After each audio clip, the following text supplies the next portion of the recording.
جب ایک دفعہ پولینڈ کی قرارداد پھاڑ کے پھینک دی گئی، اس کے بعد اب کوئی امید اور آسرا نہیں تھا اس بات کا کہ سیز فائر ہو، جنگ کو روک دیا جائے.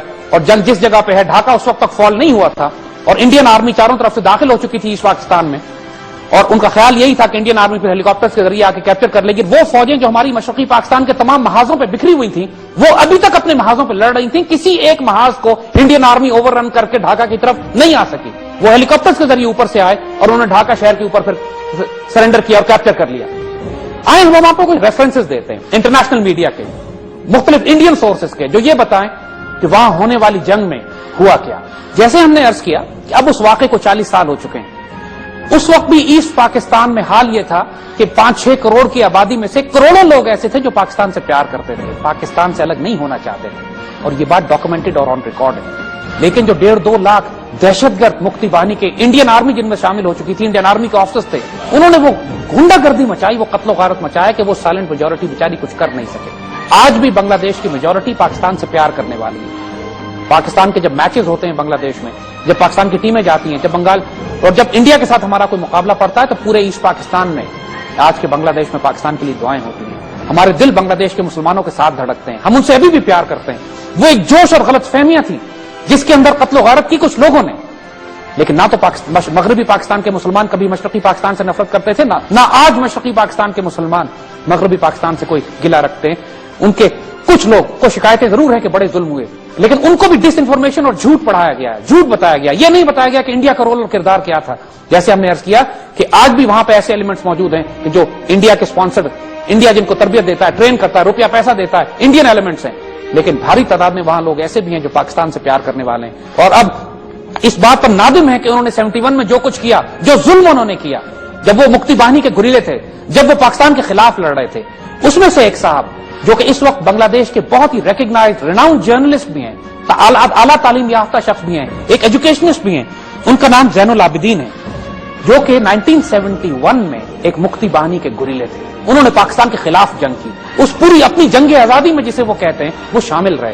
لیکن اب وہ کیا لکھتے ہیں، آئیے دیکھیں. ان کی کتاب بہت خوبصورت، انہوں نے کتاب لکھی ہے را اینڈ بنگلہ دیش کے نام سے، یعنی بنگلہ دیش کے کردار میں را کا کیا، را کا کیا کردار تھا، Indian research and analysis wing. Zain ul Abideen اپنی کتاب را اینڈ بنگلہ دیش میں، اس کو گوگل کر لیجئے، گوگل پہ بھی آپ کو مل جائے گی. وہ یہ لکھتے ہیں کہ the attitude of our Indian handlers, اب اس کو انگریزی میں ہم پڑھتے ہیں، تھوڑا ترجمہ کر دیں گے، کہ یہ بہت بڑی تعداد میں، ہزاروں لاکھوں کی تعداد میں بنگالیوں کو یہ لے کر انڈیا چلے گئے تھے، جہاں پہ انڈین آرمی نے ان کو تربیت دی، اسلحہ دیا، روپیہ دیا، پیسہ دیا اور واپس بھیجا. اس ٹریننگ کیمپ کا ذکر کرتے ہوئے کہتے ہیں the attitude of our Indian handlers and trainers indicated that they treated us not as friends but as agents. Indians ہمیں ایجنٹس کی طرح ٹریٹ کرتے تھے، دوستوں کی طرح نہیں. اور دیکھیے بہت بڑا پروپیگنڈا کیا جاتا ہے کہ پاکستان آرمی نے ایسٹ پاکستان میں اتنی لوٹ مار کی کہ بنگلہ دیش جب آزاد ہوا تو وہاں کچھ بچا ہی نہیں تھا، اور وہاں سارے انٹلیکچوئلز مار دیے، سارے پڑھے لکھے لوگوں کو ختم کر دیا، پورے بنگلہ دیش کی ہر چیز، قیمتی چیز اٹھا کے لے گئی پاکستان فوج یا اس کو تباہ کر دیا. یہ بہت بڑا پروپیگنڈا آرمی کے خلاف آج تک ہوتا رہتا ہے. آئیے دیکھیں مکتی باہنی کا ایک پرانا گوریلا کیا کہتا ہے. وہ کہتا ہے the real face of the Indian army lay bare after the surrender of Pakistani forces. جو اصل ناپاک چہرہ تھا انڈین آرمی کا وہ سامنے آ گیا جب پاکستانی فوج نے ہتھیار ڈال دیے. when I saw large scale loot and plunder by the Indian army personnel، جب میں نے یہ دیکھا کہ پورے علاقے میں، پورے شہروں میں لوٹ مار کا بازار گرم کر دیا بھارتی فوجیوں نے. the soldiers swooped on everything they found and carried away to India. ہر چیز جو ان کے ہاتھ لگی وہ اس کو اٹھا کے انڈیا لے گئے. Curfew was imposed on our towns, industrial bases, ports, cantonments, commercial centers, even residential areas to make the looting easier. ہمارے تمام شہروں میں، کنٹونمنٹس میں، علاقوں میں، ریلوے اسٹیشن پہ کرفیو لگا دیا گیا تاکہ ہندوؤں کو، انڈینز کو لوٹ مار میں آسانی رہے. They lifted everything from ceiling fans to military equipment, utensils to water taps. انہوں نے ہر چیز اٹھا کے لے گئے، جس میں چھتوں کے پنکھے بھی، فوجی ساز و سامان بھی، برتن بھی، حتیٰ کہ پانی کے نلکے بھی اتار کے لے گئے. Thousands of army vehicles were used to carry looted goods to India. ہزاروں گاڑیوں کو استعمال کیا گیا کہ یہ لوٹا ہوا سامان انڈیا پہنچایا جائے. چلے یہ ماننا ناممکن ہے کہ یہ ساری لوٹ مار انڈین حکومت کی مرضی کے بغیر ہو رہی تھی.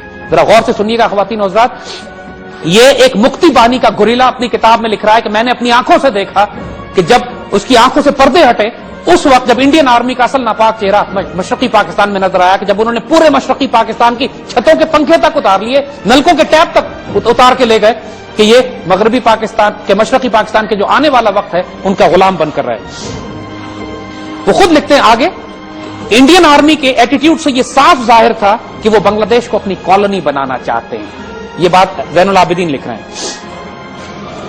زین العابدین لکھتے ہیں کہ یہ بات بالکل واضح ہے کہ انڈیا نے بنگلہ دیش تعمیر کیا اور اس کا مقصد یہ تھا کہ آگے جا کر انڈیا کے ساتھ اس کا اتحاد ہو جائے گا اور ری یونیفیکیشن آف انڈیا یعنی گریٹر انڈیا بنانے کے لیے ان کو ایک سٹیپ مل جائے گا. انہوں نے کہا the most significant player of this heinous game is India's notorious intelligence agency, the Research and Analysis Wing. اس ناپاک کھیل کا سب سے بڑا کردار رو تھی جس نے 1968 میں جس کو قیام کیا گیا اور آج بھی ایٹنگ انٹو دی وائٹلز آف بنگلہ دیش, جو بنگلہ دیش کی جڑوں کو کھا رہی ہے, کھوکھلا کر رہی ہے, وہ آج بھی رو ہے. یہ زین العابدین لکھ رہے ہیں, مکتی بانی کے گوریلے. دیکھیے یہ ثبوت آپ کو ہم اپنی طرف سے نہیں دے رہے ہیں, اس سے زیادہ کریڈیبل سورس کوئی نہیں ہو سکتا کہ یہ شخص خود پاکستان آرمی کے خلاف لڑنے میں ایک مکتی باہنی کے دہشت گرد کے طور پر اس وقت جو اپنے خیال میں جنگ آزادی لڑ رہا تھا, اور یہ لکھتا ہے اپنی کتاب میں. آج یہ لکھتے ہیں زین العابدین اپنی کتاب میں کہ اس وقت بھی مجھے اچھے بنگالیوں نے کہا تھا کہ اگر تم مسلمانوں سے لڑو گے, پاکستان توڑو گے, پاکستان کتنا بھی برا ہو انڈیا سے برا نہیں ہے, یہ انڈینز بعد میں ہمیں اپنا غلام بنا لیں گے. اور یہ لکھتے ہیں اپنی کتاب میں کہ اب مجھے دکھ ہوتا ہے کہ وہ ساری باتیں میں نے کیوں کی جو میں نے 71 میں کی. پھر ایک بہت بڑا ایک طوفان کے پاکستان آرمی نے 30 لاکھ بنگالیوں کو مار کے پھینک دیا. یہ مجیب الرحمان آخری وقت تک کیے, اور یہ آج بھی جو انڈین ایلیمنٹس ہیں یہ پروپیگنڈا اور خرافات پاکستان کے خلاف بولتے رہتے ہیں. لاس اینجلس ٹائمز کے ڈھاکہ کا جو نمائندہ ہے اس کا نام ولیم جے ڈرومنڈ ہے, اس نے 1976 میں یہ رپورٹ شائع کی تھی. یعنی لاس اینجلس ٹائم کا ڈھاکہ کا نمائندہ وہ یہ لکھتا ہے, اور ہم تھوڑا سا پڑھ کے سنانا چاہیں گے یہاں سے, کہ بنگلہ دیش کے وزیر اعظم شیخ مجیب الرحمان پاکستانی فوج کے تقریباً 1500 افسروں پر مقدمہ چلانا چاہتے ہیں جن پر مارچ کی مدت میں اور دسمبر کے درمیانی مدت میں قتل عام کرنے کا الزامات ہیں. شیخ مجیب یہ کہتے ہیں کہ پاکستانی فوج نے بنگالیوں کو تحت تیغ کیا, اس کی مثال نازی ظلم کے علاوہ اور کہیں نہیں ملتی, اور 200-400 نہیں بلکہ 30 لاکھ بنگالیوں کو موت کے گھاٹ اتارا گیا. یہ شیخ مجیب الرحمان کے الفاظ ہیں. 30 لاکھ کا فگر یاد رکھیے گا. اور پھر لاس اینجلس ٹائمز کا نمائندہ لکھتا ہے کہ دنیا اس پروپیگنڈے کو بغیر تصدیق کیے قبول کرتی چلی جا رہی ہے. وہ کہتے ہیں, وہ سوال یہ کرتے ہیں کہ سوال یہ ہے کہ یہ بات تو بالکل واضح ہے کہ یہ تعداد مبالغے پر مبنی ہے, ایگزیجریٹڈ فگر ہے.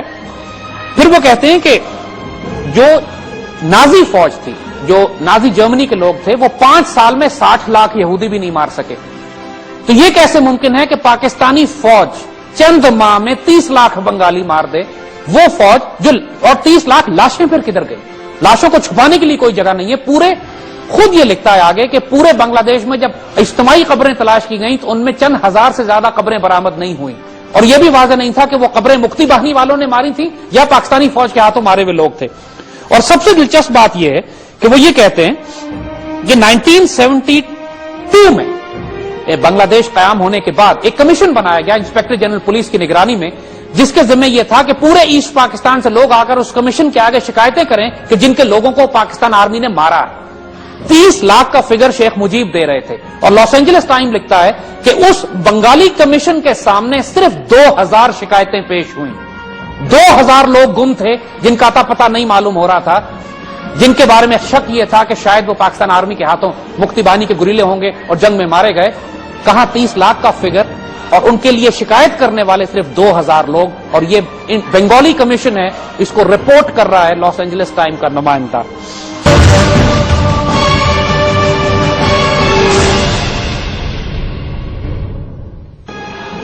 اسی طرح ایک امریکن تھنک ٹینک ہے فیڈریشن آف امریکن سائنٹسٹ, جس کے اندر امریکہ کے اعلیٰ ترین سائنسدانوں نے مل کے ایک تھنک ٹینک بنایا ہے, اور اس تھنک ٹینک میں بھی تفصیل سے ایسٹ پاکستان میں را کی انوالومنٹ, مکتی باہنی کی تیاری, اور کس طرح مکتی باہنی کے ذریعے انہوں نے غداریاں اور بغاوتیں برپا کرا کر پاکستان کو توڑا, اس کے پورے بارے میں ایک انتہائی تفصیلی آرٹیکلز موجود ہیں.